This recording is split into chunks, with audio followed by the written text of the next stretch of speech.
Ladies and gentlemen, welcome back to another episode of Unbettable. I'm Mondo here today with Gare and Holmes. On today's episode, we got studs and duds, college football headlines, and of course, recapping the NFL. Forewarning, I will not be on the next episode this week. It will be solely these two. But boys, Holmes, I saw you this weekend. Gare, let's start with you. How was your weekend?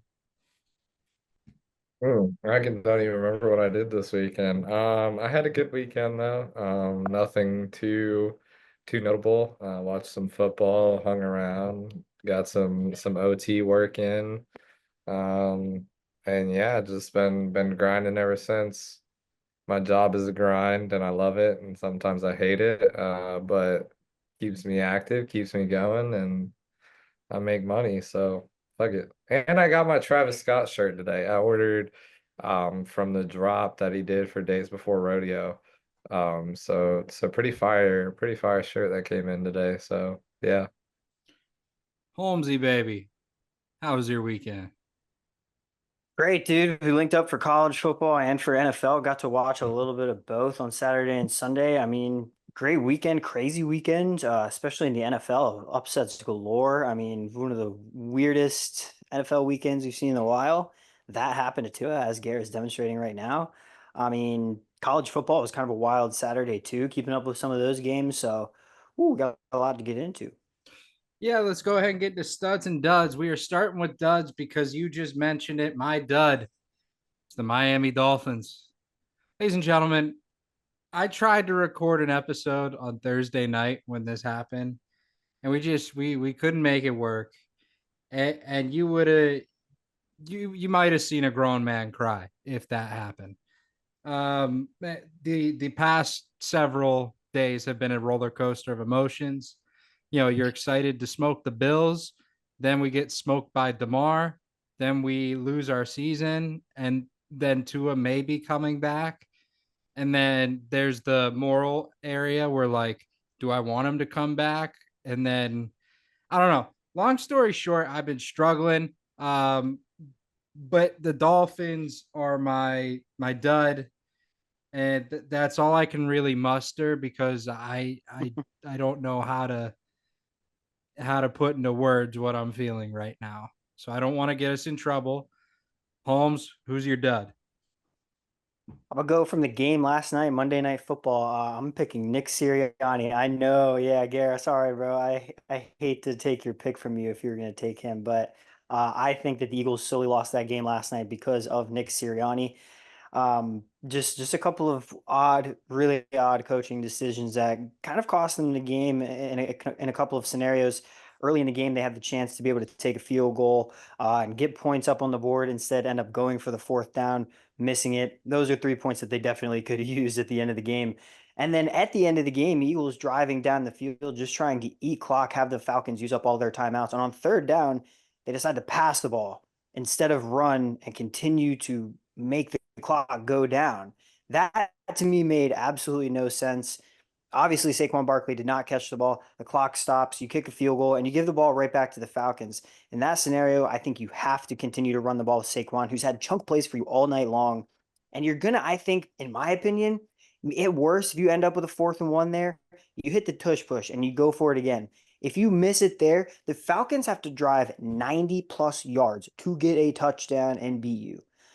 So to me, like I don't really understand what the thought process was there. That was really frustrating to watch the end of that game. So Nick Sirianni coaching blunders. It's my dad. Yeah. Yeah, Holmes kind of stole the words right out of my mouth there, but I'm gonna switch it up. And this is kind of an on the fly pick, but I think it makes sense. And it's pretty on brand for our channel. So I'm gonna go Billy Napier. Again, dude, like what in the actual fuck are you doing? Like Texas A&M was a shit show from the get-go. We are, favored, or we're not favored. We're projected to lose by 4. Odds aren't in our favor. We get out there, we put Mertz out.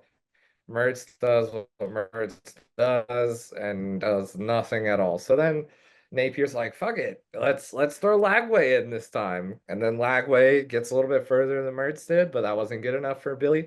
So he goes, fuck it. Let's take, Lagway out and put Mertz back in. There was no consistency in the play style. Therefore, all of your specialty players have no idea what ball is coming to them from what direction, how fast, how fast should they be looking to get the ball out? Because it's different from every quarterback. Every quarterback plays their own game. At the end of the day, they all want to be successful, yes, but their play style is all different. So when you keep switching it up on your receivers and your backs, you're fucked. And then the fact that Mertz can't even let go of the ball on an RPO and you fumble in the backfield to with one of the best running backs in the league, like right there with you. I'm talking about Trail. Everybody knows Trail's real deal. Like it's just unacceptable. And then it rains. And then I'm thinking, okay, you know what? We're gonna come out, we're gonna play smart ball, and we're gonna run it down their fucking throat with Trail every single time, and we're gonna pray to God he doesn't fumble. That doesn't happen. We continue to switch the quarter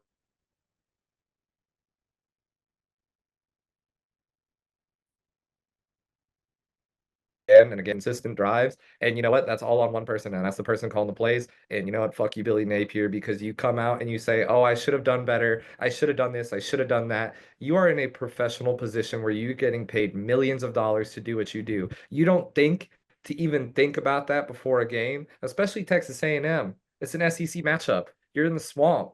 Like run that shit up. It's raining. It's everything is in the swamp's favor.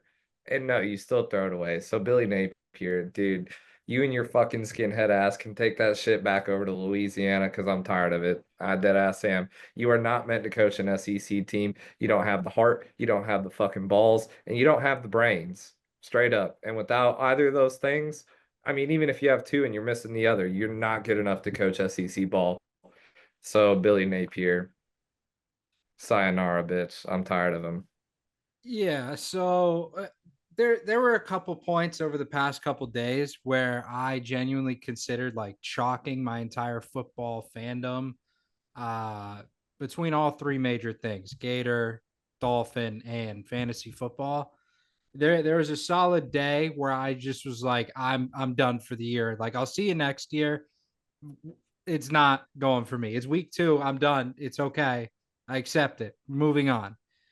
And that kind of culminated, right? So Thursday you have Tua, Saturday you have the Gators, and then Sunday. So in this dynasty league, and this will lead into my stud. In this dynasty league, we have my team is pretty solid, and one of the players I drafted is Alvin Kamara. I also drafted a handcuff, the most premier handcuff in the league, in Blake Corum. Now, I am one player over the roster limit, and I need to try and trade Blake Corum for a draft pick because that's just how it should be done. So I was trying to trade him, and I forgot about it amidst my like all-timely depression of football. And fast forward to the 110 games, I realized I didn't start Alvin Kamara.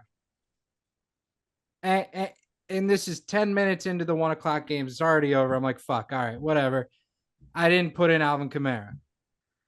1, 2, 3, 4. Long story short, 40 points are dropped on my bench. That was the moment in time, and I was sitting next to Holmes on the couch. That was the point in time I decided I wanted to quit all of football. And then a little voice in the back of my head saying, "Don't worry, Papa. Don't worry. You got me. You got me."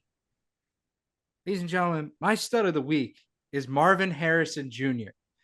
because I had started him in the flex over Alvin Kamara. And what does Marvin Harrison do in the first 2 reception he has? He has like a $150 and 2 tutties. That's a stud right there. That's a superhero. And god damn it, that rejuvenated my love for football for another week. Marvin Harrison Jr., I thank you. Holmes, over to you. Maserati Marv. Wow. That was a long trek to get to where that ended up, but I respect the storytelling. Um, I'm I mean I'm not gonna pile too much on the Alvin Kamara thing because he was amazing this weekend. He was probably the stud of the weekend. I'm just going with the New Orleans Saints as a whole. 2-0 through 2 weeks. They have scored on every single offensive possession they've had. through 2 games. That I don't care who you are. That's really impressive. You got to give it to the Saints for being able to move the ball as proficiently as they have. I did not expect this at all. Granted, week one, play the Panthers, probably the worst team in the league. But last week, you play the Cowboys, who have decently formidable defense and absolutely shut down the Browns week one. I mean, to go out there and put it on their head, absolutely blow them out. Saints are putting some people on watch, including myself. Again, I mean, I have the future on Derek Carr, over 11 and a half interceptions. And right now, we're only sitting at one through 2 games. I didn't think we were only going to be sitting at one. Thought this man would be throwing a couple more right now. So it's going to, I can tell this is going to be a season long sweat, but I give a lot of credit to the New Orleans Saints coming out 2-0, absolutely fired on all cylinders. Man, the team looks very, very surprisingly good in my eyes. Yeah, for my stud, I'm gonna go with the hometown heroes. My Tampa Bay Buccaneers came out and beat the Detroit Lions, and I don't care. That is huge. We are starting 2-0. I mean, this is fire. I feel like we've done this past few years, and it kind of goes downhill from here. But these are games that we are winning. These are not games that we are getting bailed out. Like we are winning these games, which is actually exciting to me. Baker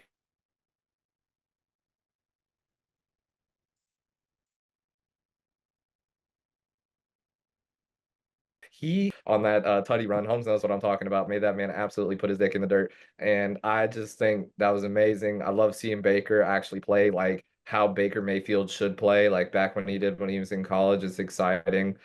Defense, we're missing a lot of key players, but they still found a way. One of our biggest key player, Vita Vea, is out. Through somebody else up there at nose, and we made it happen. And but the one thing, bro, like if I had to switch it up and like root for the devil, like be the devil's advocate, fucking Aiden Hutchinson was railing Baker. And that guy, I'm telling you, will win Defensive Player of the Year. If that team continues on an upward trend and continues to consistently win games, I don't know if it's too late, but I would hammer the shit out of him. He had like 6 sacks on his own. Insane. He's a dog. But stud still stands as the Bucks, but Aiden Hutchinson is a dog. He is fucking nasty, man. And we'll definitely get to him in a little bit. Let's take it over to college football, right? There was a lot of stuff that happened this weekend. You got Texas with Arch Manning coming in as the backup, putting up 4 tutties. You got a Georgia Kentucky game that left people scratching their heads. Mizzou really screwed up a lot of people's lines. Holmes, let's start with you, man. What's the biggest college football headline from this weekend? I don't know, man. This is a tough question just because there were so many good and interesting things to come out of this weekend. I think if I had to key in on one game, I mean LSU South Carolina in that early window Mm-hmm. was phenomenal. All right, again, we're only 3 weeks into the year. It's the game of the year so far, dude. That was incredible to watch. I mean, South Carolina starting out just the way they did last week at Kentucky. I mean, putting it on LSU early and the guts and just the grit of LSU to continue to battle all game long, taking it down to the wire. God, I feel so bad for that South Carolina kicker missing Mm-hmm. that game. What was it, tying field goal? I mean, God, my heart breaks for that kid. Just barely off. I mean, that's just exciting. That's what you want to see. You want to see games come down to the wire like that. A hard fought SEC battle, tons of scoring going on. I mean, if anything, it tells me a lot about South Carolina to be able to hang in here and actually almost take one from LSU. I'm starting to think that LSU is not as good as maybe the rankings are showing them to be right now. And I think South Carolina is a little bit better after a real dud to open up the season and not looking that great at all. I mean, they have looked pretty damn good since then, and it's kind of impressive for a team that again, at the beginning of the season, I didn't have very high hopes for. Thought they would have been worse in the SEC, and they're proving me very wrong right now.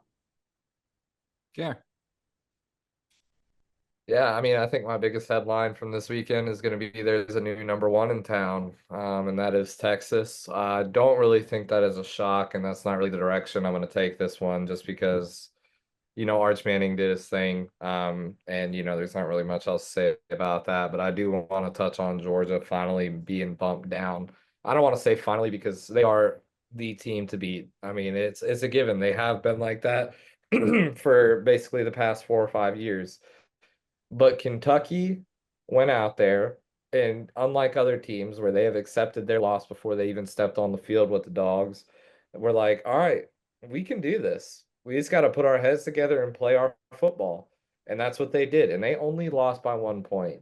And I think that this goes to show that if a good team comes and gets their hands on Georgia and just plays conscious football and doesn't get rattled, because I feel like this is something you see every week with Georgia. Whoever they're playing, you could tell they don't want to be there. It's like Nick Saban's Alabama. Like nobody wants to be there because everybody knows like we're fucked. Like, but Kentucky went out there with a different mindset and played their best ball and lost by 1 point.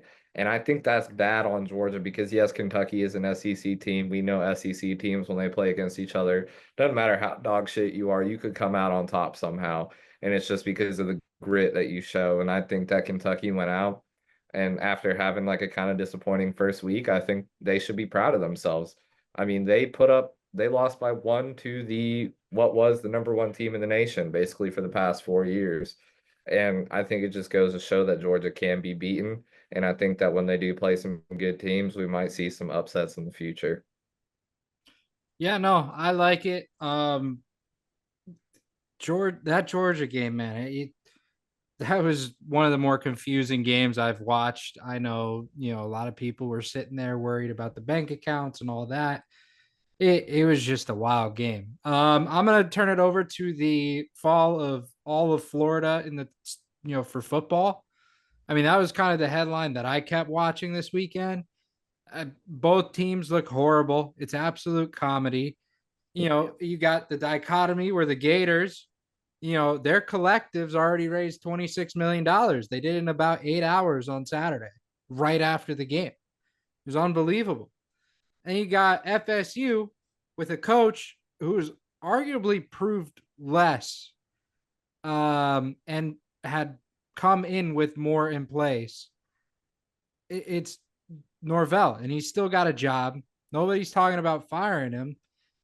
He had one good player. He doesn't know how to recruit. At least Billy knows how to recruit. So it's like, as bad as it is for me as a Gator fan, I know it's worse for some fucker out there that's an FSU fan.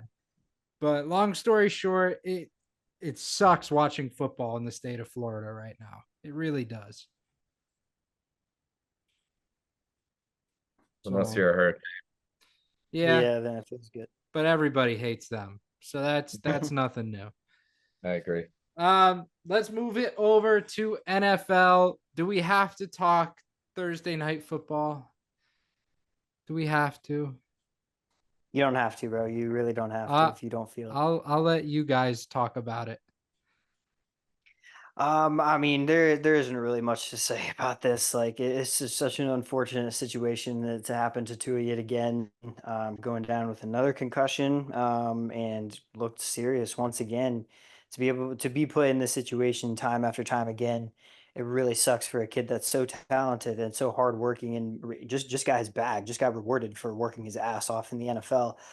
There's definitely going to be some serious conversations to be had, just for the safety of himself, man. Like, this is a kid with a wife, with a family, with kids. Like, he needs to be able to take care of himself and his family, and for future generations as well. I mean, it's gonna have to be a serious talk, and I don't think football should take really priority in his life right now. His health needs to come number one. So I think that first and foremost. So I mean, other than that, the Bills. I mean, once Tua went out, the Bills were all over the Dolphins. I mean, even to start out this game, the Bills looked really hot. The Dolphins really couldn't get a whole lot moving on offense, but I mean, Josh Allen just took over, was able to just do enough in the passing game to make the offense cook right behind James Cook. I mean, how about this guy having a night? 3 touchdowns, did fantastic job on the ground and through the air.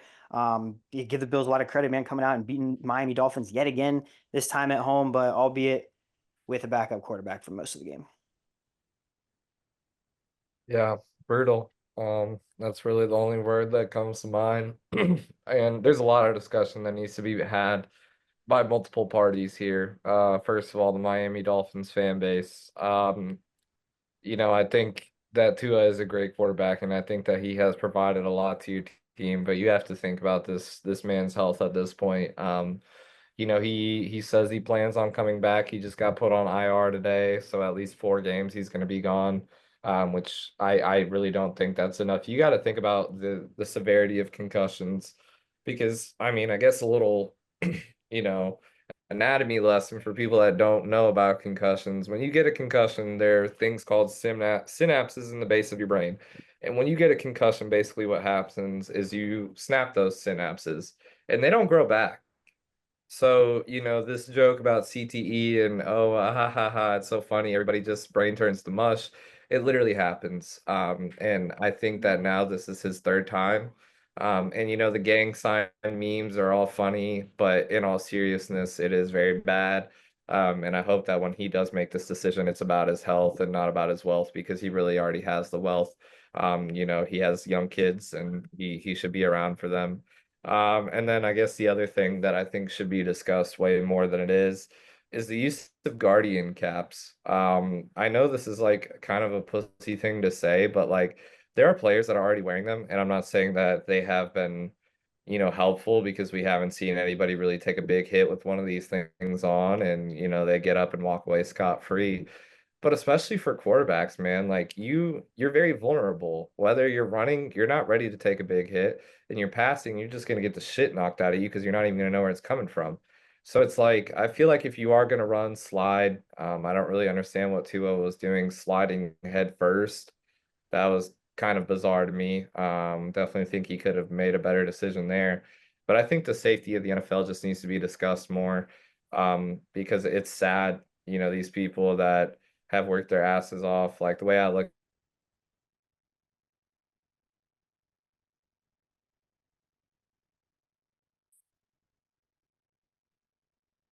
there, and he got his helmet. Like I just feel like they need to figure something out with the all the technology we have today. There's no reason that people are still experiencing these traumatic injuries that they are. So I don't know. I just hope he feels better. Like it really sucks. And even though I'm not a fan of Miami, like he's a great player. Like I want to see him play more, but at the same time, I don't want to see him die on the field. Like that's not cool. So I don't know. Just sucks. I'm heartbroken. Yeah. That's all. I'm Oh, buddy. heartbroken. I know. Sunday, Chargers, Panthers. Chargers win 26-3. But that's not the storyline. The storyline is what happens after this game. It is announced that the Panthers will be benching Bryce Young. Gary, how do you feel about this? I mean, isn't their backup fucking who's their backup? Andy Dalton. Andy Dalton, baby. That's what I thought it was. I just didn't want to say it and look stupid. Yeah. Andy Dalton's been floating around the league for years. I mean, it's sad. It sucks, dude, but I think it's about time, bro. This is the second year in a row in which you can tell that the errors that are being made on this offense start with the quarterback, whether he's overthrowing, underthrowing, not seeing you because he's 5'11" or however the fuck he is. Like he's a short dude. I don't really understand the pick in the beginning. He was awesome in college, but this is not the first time we've seen this happen. Let's think all the way back to Tim Tebow, one of the greatest college quarterbacks to ever do it. Went into the NFL, absolute dud. It happens. And I feel like Bryce just doesn't want to admit defeat. And I think that, I think the Panthers are cooked. I don't think this change is really going to solve anything. If they do win a game, Bryce is really going to have to start worrying about, keeping his job. But, I think it's about time they made some sort of change. I feel like a real idiot for not taking the Chargers on the spread in this one. I mean, I knew exactly how this game was going to go and went exactly how I thought it was going to go. So shame on myself for not taking that. Panthers worst team in the league. A couple notes on the Chargers. J.K. Dobbins, I think he is all the way back. 17 carries for 131 yards and a touchdown. Dude is looking like his old self at Ohio State, and you love to see that. Quinton Johnston as well from TCU. I know he's gotten a bad rap just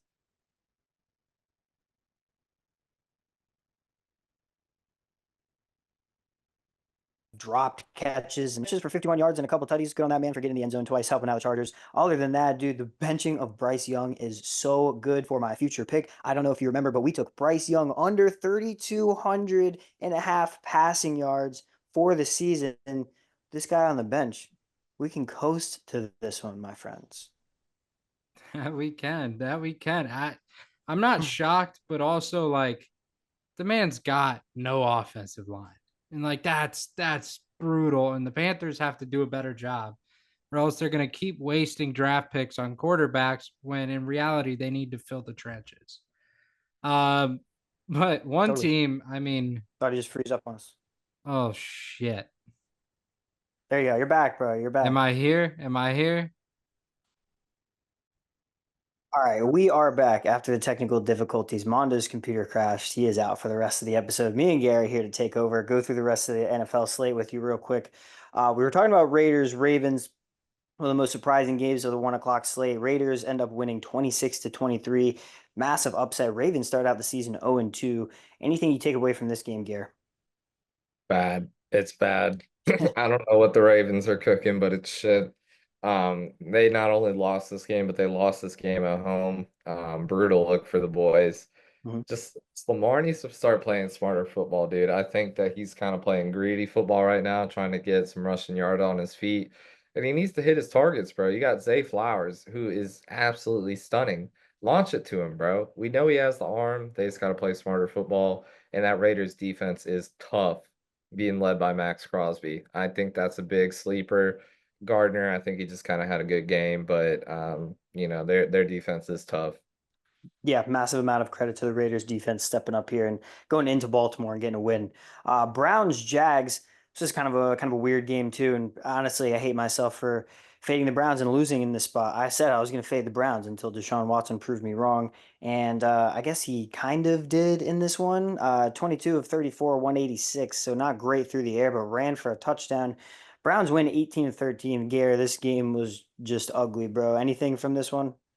It's boring. I think really the question that needs to be asked at this point is, has T-Law fell off? Yeah. Because this happened at the end of last season and it's carrying over into this one. He's just not looking good, bro. ETN is trying his best to fight, for this defense or for this team, but he can't do it all by himself. So I'm curious to see what changes they'll make in the future.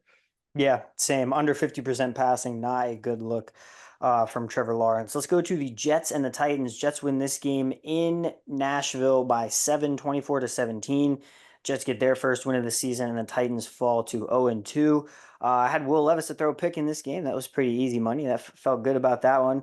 Aaron Rodgers kind of getting on back on track, 176 yards and 2 touchdowns. But I think Jets D, they still got some progress to be made. I don't think they anticipated to give up that many yards or points to a Titans offense that is, I think, really going to be struggling this year. Anything you have from this game, Gare? Well, one notable thing I can think of from this game is there was a very late penalty call. I think Sauce Gardner took his helmet off or something. Wait, what game was that? Am I talking about the right game? That might have been the Eagles game last night where the helmet came off of CJ Gardner Johnson, but they didn't call the flag. They threw it That's what I initially. was talking about. Sorry, No, sorry. you're I good. You're got good. Sauce Gardner and them two mixed up. Yeah, So yeah, you're good. yeah, no, that game sucks. I don't really think Aaron Rodgers is really back. He's never going to play at the level that he used to. And honestly, I thought they were about to get rocked. In the beginning of that game, at least the first half, they were down by at least two tutties. It was looking bad for the boys. And Will Mhm. Levis, yet again, with another iconic meme picture. Keep it up, Will. You're doing great. Like you're doing great. Just keep it Insane. up. Keep up the good work. Meme God through 2 weeks. It's crazy. Uh, Another massively surprising game of the 1 o'clock slate. Garrett, the 49ers fell to the Minnesota Vikings by 6 points. Minnesota wins 23-17 to improve to 2-0 under Sam Darnold. So much credit to Sam Darnold. He carved up the 49ers defense, looked good again for the second straight week. And the Vikings defense, ooh, they might be a little more real than I gave them some credit for. 49ers just a tough loss to take here. Garrett, surprised by the Vikings, 2-0 start. Yeah, shout out my boy Sean Kerbers. I know he's happy with this one. Sure. But yeah, I mean, are the Niners washed without CMC? I feel like this is a conversation that's been being had for a while now. And they are, needless to say, not the same team at all without this man. You can tell that they designed this offense around him. And that's where a flaw is. Why would you design an offense based on your running back, one of the most vulnerable positions to injury there are in football? And you could just tell it's not working out. And I know that the Niners can have kind of had their bout with the media for the last week, regarding, talking about CMC starting that backup, and I can't remember his name. But Jordan Mason. yeah, he was upset with the media because, he said one thing wrong and then everybody started jumping on his ass. Hmm. And I just feel like that combination just really didn't help in their favor. But that L was very surprising. I think everybody thought that the Niners were going to start off very hot. And this is not looking good to lose to the Vikings, which are not even, I don't even know if I can call them mid, because technically Sam Darnold is one of the top three like QBs in the league right now. So I don't know. Maybe we just kind of read the Vikings wrong. We didn't read the room or something. I don't know. Possible. I have no idea. It's an incredibly hot start from a team I didn't expect it from. And yeah, statistically speaking, Sam Darnold's one of the top QBs right now. I mean, he has looked good through 2 weeks. Another game, this one in OT, the Seahawks had to pull out a close win against the Patriots, 23-20. I'm kind of surprised in this one that the Patriots were able to keep this one close. I couldn't really believe that they upset the Bengals in week one, and then for them to take the Seahawks to overtime in this one as well. I give some credit to Jacoby Brissett, man. He's playing pretty well. He's not making any mistakes. I think the Patriots were a little bit conservative in the second half, weren't really trying to put the game away, and kind of let the Seahawks get back in it more or less. Garrett, anything that you took away from this game? DK Metcalf still is and always will be a fucking dog. He is Monster. one of the most physical, athletic receivers there are in the league right now. And he's also one of the older guys. And I think Mhm. it's amazing how he's just been able to consistently have this same level and same pace of play no matter who is throwing him the ball. And I'm glad I have him on my team for fantasy. A lot of people gave me shit for it. He's their number one target right now. He is wide receiver one. And Yeah. if they get to rolling like they did this past game, I think the Seahawks are in for a hell of a year. And 1 week late than I predicted. JSN 12 catches, 117. He looked great as well for the Seahawks. So good to see that tandem going off. I talked about this at length earlier. The Saints Cowboys. I mean, Saints look so damn good through 2 weeks. 44-19 bludgeoning of the Cowboys in Dallas. Garrett, yeah, what do you got here, dude? Cowboys put up negative 1 point this week in fantasy. Shout out to them. But the Cowboys are back, baby. Every fan out there that was excited for what they had in store this year, they're back. The most consistent shit team in NFL is here. They're ready to surprise you every week. Yeah. And this game was nothing short of that. I knew that the Saints were going to be a battle, but I didn't think it was going to be like this, bro. I mean, come on. Like, that's bad. Your home opener at one of the most expensive stadiums in football. You think you put on a show for your owner, whatever you want to call Jerry. But it's bad. I hope they figure it out because Yeah, if it's not, weak. they're fucked. It is weak. From absolute stomping to one of the weirdest and closest games of the 1 o'clock slate, the Commanders win 21-18 in another ugly, ugly matchup against New York Giants. The Commanders did not score a touchdown and won this game. You would think 21 points, probably got 3 touchdowns. No, they kicked seven field goals. Austin Seibert was absolutely money for the Commanders. And the Giants find a new way to lose a game. This was a crapshoot. Jaden Daniels was basically the entire offense for the Commanders, running all over the field. Brian Robinson Jr., will give him credit, had a big 133-yard day on the ground. But God, this was a shitter gear. I didn't even watch it, dude. I'm gonna Yeah, be so real with you. I didn't even touch it, dude. I don't fair. have to. It's fair enough. Another kind of shitty game at the 1 o'clock slate, and really because Jordan Love has been injured, Malik Willis had to come in and will the Packers to a 16-10 win over the Colts in Green Bay. Colts fall to 0-2. Anthony Richardson did not really have a great game. 3 picks on the day. Malik Willis was money on the ground. Josh Jacobs was money on the ground. The Packers just pretty much thrashed that Colts defense all day long, and score's not really indicative of that, but ooh, they ran it up on the ground. Any takeaways from this one? AR's got to figure it out, man. Overthrowing, underthrowing, not hitting your target. He's great on the ground. don't get me wrong, but dude, his accuracy is it's not there right now, man. I don't know what it is. It wasn't there in week 1, it wasn't there in week 2. And I think that if he can't figure it out, he's gonna be in for a world of hurt. So hopefully he figures it out. Yeah, agree with you 100% on that. And then the last game of the 1 o'clock slate, obviously, Gary, you talked about this game earlier. The Bucks get a massive win in Detroit, 20-16. I mean, you want to put grit on tape. You watch the Bucks throughout 4 quarters of this entire game because man, they put it on display. Like you said, to be as shorthanded as we were on the defensive side and on the defensive side, and have Vita Vea go down, arguably our best defensive player, and to still be able to pull out an amazing gritty win, showing a lot of toughness on that defensive side. Baker Mayfield, even though he's getting rocked by Aiden Hutchinson all day long, Aiden Hutchinson keeps beating our line off the edge. He hangs in there. He makes the necessary plays. Chris Godwin is all the way back. Holy hell, this guy, after tearing his leg up 2 years ago, looks like his old self and just looks phenomenal.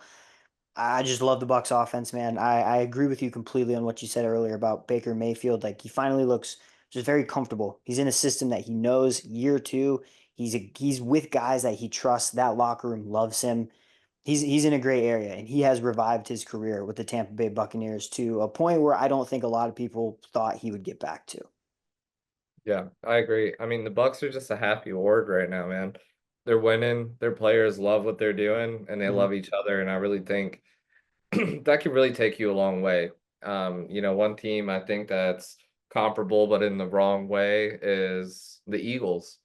That locker room has to be a shit show. There is something going on there for Sirianni to have eye bags that go all the way down to the middle of his cheeks. There's something stressing him out. But you look at the Bucks, our head coach is smiling. Holmes, I don't know if you noticed this or not, but he smiles. He He never smiles. does, and he never It's does. crazy. It's Mhm. crazy. But Yeah. this season he is smiling. And I love it, dude. I'm excited to watch Bucks football. I'm not like, fuck, we're gonna throw it away in the very end. No, we held it. It Mhm. was super close. Don't get me wrong, but we did it, bro. And a big W like that in the beginning of the season is the momentum boost we need going into week 3. Definitely. On the road, close game, pull it out. Massive confidence boost for the locker room. Totally agree. Let's go to the 4 o'clock. Let's run through these. Only 3 games at 4 o'clock. Rams and Cardinals. I mean, the Cardinals just put it on the Rams. This was not even close from the start. Marvin Harrison Jr. breakout game, diving catch in the end zone for the Cardinals' first touchdown of the day. And boy, they just took off from there. I mean, Cooper Cup now landing on the injured reserve with Puka Nakua. That Rams offense is probably going to be broken for a while. The offensive line sucks. The defense looks not great, obviously letting up 41 points to the Cardinals. I mean, props to the Cardinals, man. They look good as hell through 2 weeks, and I think they are going to be a surprise team this year. Yeah. You basically already said it. The Rams offense is shot, dude. Their two best receivers are gone.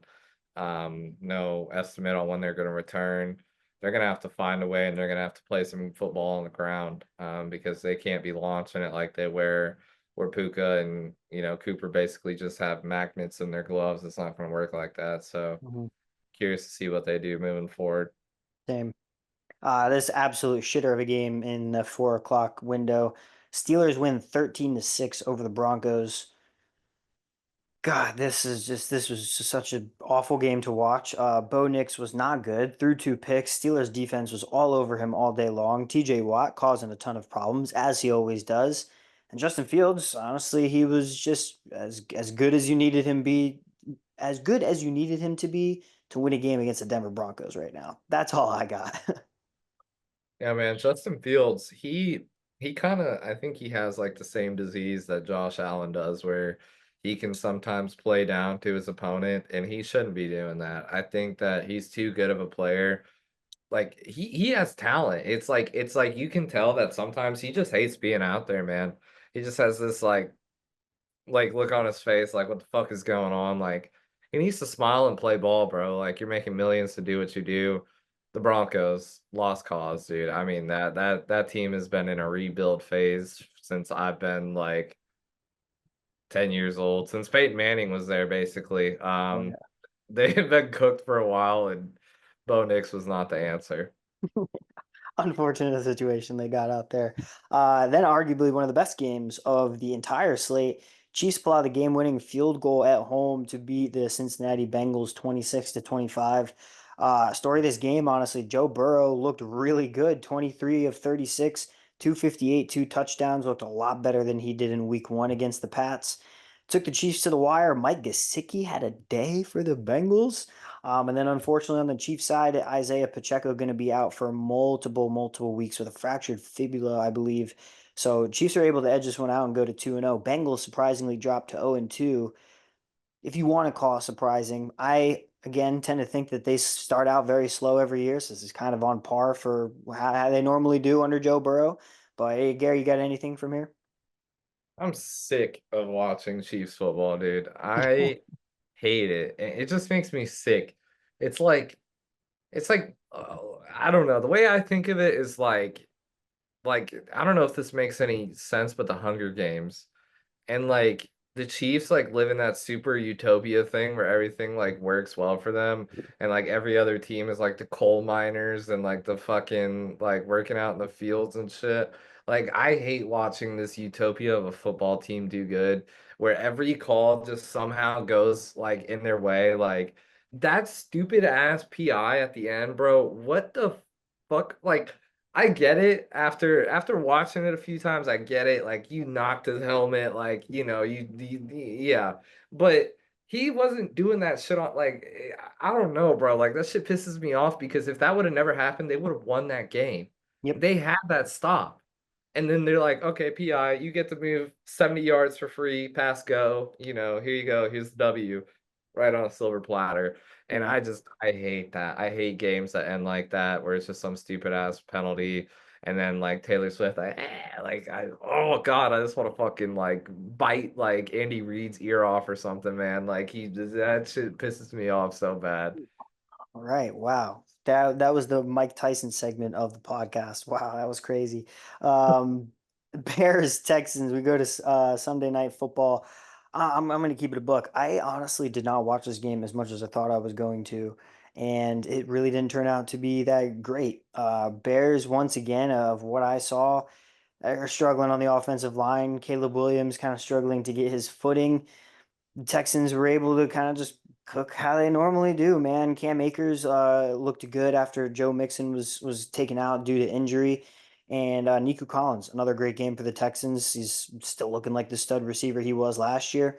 Anything you took away from the Sunday night matchup? Yeah, I mean, I feel bad for the Bears. I mean, their offensive line is just so bad, man. Like he doesn't even have time to get rid of the ball, nevertheless scramble. And CJ Stroud he's successful, bro.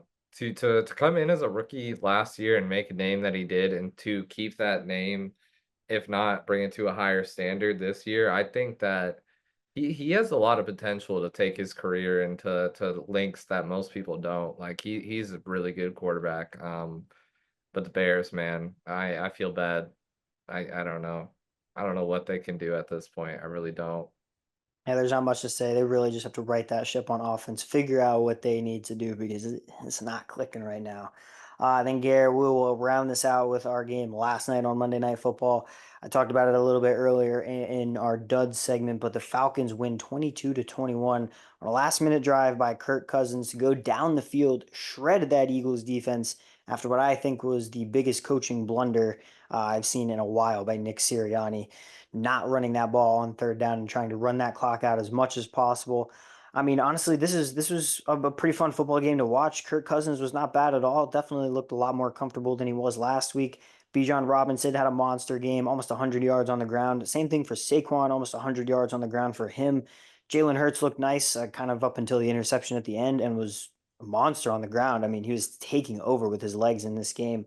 Tough way for the Eagles to lose this at home. Gare, any thoughts on the coaching decision or just the game at large?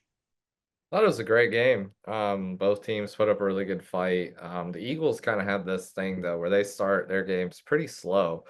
Like they don't really play with much fire, at least on the offensive side of the ball, and I think that needs to be changed. And I also think their coaching needs to be changed, dude. I'm telling you right now, if they have a season like they did last year, we will not be seeing Sirianni again. Like that Yeah. fan base won't stand for it, and they made Yeah. it known. by leaving or booing. Like they notice it, and I think Sirianni finally was like, "Oh fuck, like I need to tighten up or else I'm screwed." Mhm. Yeah, but honestly, I turned the game off when it hit the 2-minute warning. I thought it was wraps because most logical decision would be, just run the clock. And they didn't do it. And I woke up this morning to my Falcons money line hitting, which was kind of funny because I was just like, fuck it. And I threw money at them and it worked. Somehow, There you somehow. go. Literally, man, a coaching decision just the span of less than 2 minutes just absolutely put that game on its head, and that was abysmal to watch from the couch. But that is gonna do it for us, man. We went over a ton of college football, a ton of NFL. Me and Gare, we will be back later this week. We will give out all of our picks and preview all the upcoming action for college football and NFL this weekend. For Gare, for myself, for our man Mondo, who sadly left us due to technical difficulties. This has been Unbettable. If you do like, please make sure you like, share, subscribe, rate, do all the good things to help us grow, and we will see you on the next episode. Peace.